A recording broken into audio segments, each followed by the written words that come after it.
దేశం మొత్తం మీదున్న best gold sellers, best designs ఇప్పుడు హైదరాబాద్ లో pan India jewel show. Don't miss it. I dream ప్రేక్షకులకు నమస్కారం. నేను మీ అనలిస్ట్ మందరి కృష్ణారెడ్డిని. గ్రీన్ కార్డు విషయంలో అమెరికాలో వెలువడుతున్నటువంటి పుంకానుపుకాయన విషయాల లోపల భారతీయులు ఇతర దేశాల నుంచి అమెరికాకు వలస వెళ్ళినటువంటి వారు భయభ్రాంతులకు గురవుతున్నారు. పూటకు ఒక రకమైనటువంటి వార్తలు అక్కడి నుంచి ప్రచారం అవుతున్నాయి. ఇంత ముందు ఇచ్చినటువంటి దాని ప్రకారంగా ఎవరైనా గ్రీన్ కార్డు కోసం అప్లై చేయాలనుకుంటే, లేదా ఆల్రెడీ అప్లై చేసి ఇప్పటిదాకా గ్రీన్ కార్డు రాని వాళ్ళు ఎవరుతున్నారో వాళ్ళందరూ కూడా తిరిగి వాళ్ళ దేశాలకు వెళ్ళి అక్కడి నుంచి అప్లికేషన్ పెట్టాలి. స్టేటస్ చేంజ్ గురించి అక్కడి నుంచే వాళ్ళు తిరిగి కొత్తగా అప్లై చేసుకోవాలి. ఆ అప్లికేషన్ అప్రూవల్ అయ్యేదాకా వాళ్ళు ఆ దేశాన్ని వదిలిపెట్టి అమెరికాకు రావడానికి వీల్లేదు, అక్కడే ఉండిపోవాలని చెప్పి కఠినమైన నిబంధన తీసుకొచ్చారు. ఈ నిబంధన వల్ల మొత్తం 30 ఏళ్ళ నుంచి 40 ఏళ్ళ నుంచి 50 ఏళ్ళ నుంచి గ్రీన్ కార్డు కోసం ఎదురు చూస్తున్న వాళ్ళు, ఇప్పుడున్నటువంటి వాళ్ళలో కూడా చాలామంది తమకు గ్రీన్ కార్డు వస్తుంది, అమెరికాలో మన జీవితం ఎప్పటికీ ఉండిపోతామేమో అనుకుని ఎవరైతే కళ్ళు కంటున్నారో ఆ కళ్ళన్నీ కళ్ళలైపోయే పరిస్థితి ఏర్పడింది. ఇలాంటి పరిస్థితుల లోపల నిన్న మొన్న మరొక సందేశాన్ని, ఆర్డర్స్ను పాస్ చేయడం జరిగింది.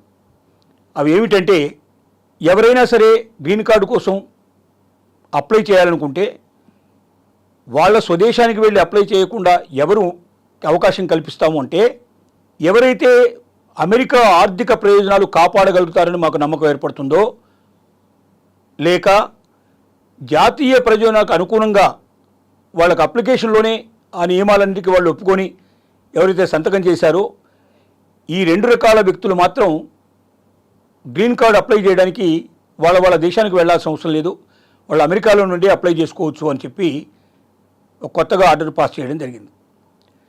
దీనిలో కొంతమంది ఊపిరి పీల్చుకోవడం జరిగింది. కానీ ఇక్కడ సందేహాలు ఏం కలుగుతున్నాయంటే, అమెరికా ఆర్థిక ప్రయోజనాలు కాపాడడానికి అవకాశం ఉన్న వ్యక్తులు ఎవరు? ఏ ఉద్యోగాల్లో ఉన్న వాళ్ళకి అవకాశం ఉంటుంది?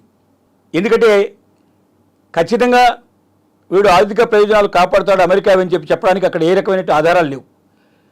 అంటే ప్రతి అప్లికేషన్, గ్రీన్ కార్డుకు వచ్చిన ప్రతి అప్లికేషన్ని అమెరికన్ దానికి ప్రత్యేకమైనటువంటి శాఖ పరిశీలన చేసి, ఆ పరిశీలనలో ఒకవేళ అమెరికా ఆర్థిక ప్రయోజనాలు కాపాడడానికి ఈ వ్యక్తి పనికొస్తాడు అని వాళ్ళు నమ్మినట్టయితే ఆ వ్యక్తికి ఆ ఎగ్జంప్షన్ ఇస్తారు. అలాగే జాతీయ ప్రయోజనాలకు అనుగుణంగా అప్లికేషన్ పెట్టున్నాడా అనేది ఆ అప్లికేషన్స్ని బయటికి తీసి చూస్తే తప్ప, ఆ అప్లికేషన్ ప్రకారం అతను నడుచుకున్నాడు లేదని చెక్ చేస్తే తప్ప తెలియదు.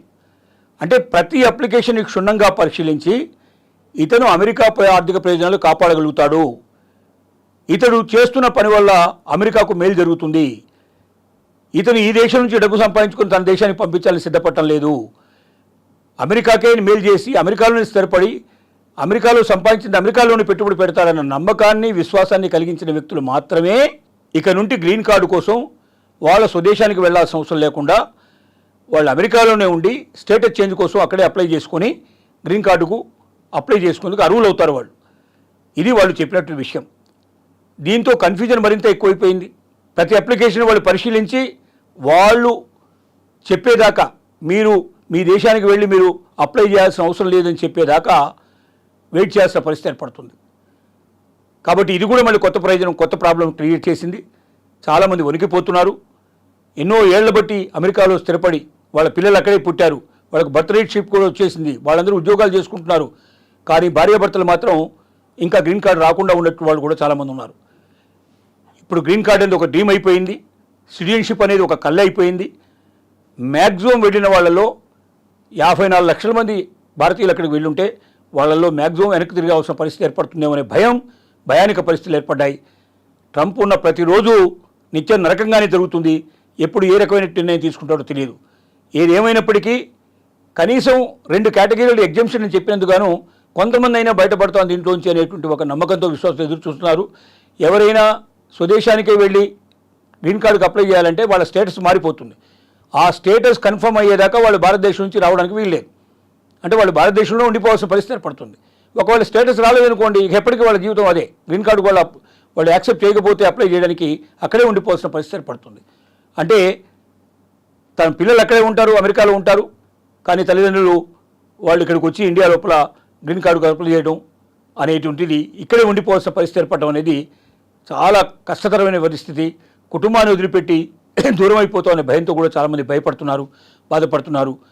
ట్రంప్ తన విధానాన్ని మార్చుకొని ఒక సరైన నిర్ణయంతో తీసుకొని ఈ రకమైనటువంటి వలస వాళ్ళకి ఇబ్బంది లేకుండా చేయాలని ప్రతి ఒక్కరు ప్రార్థిస్తున్నారు. కానీ అది సాధ్యమయ్యే పనేనా అనేది ఒక పెద్ద క్వశ్చన్ మార్క్.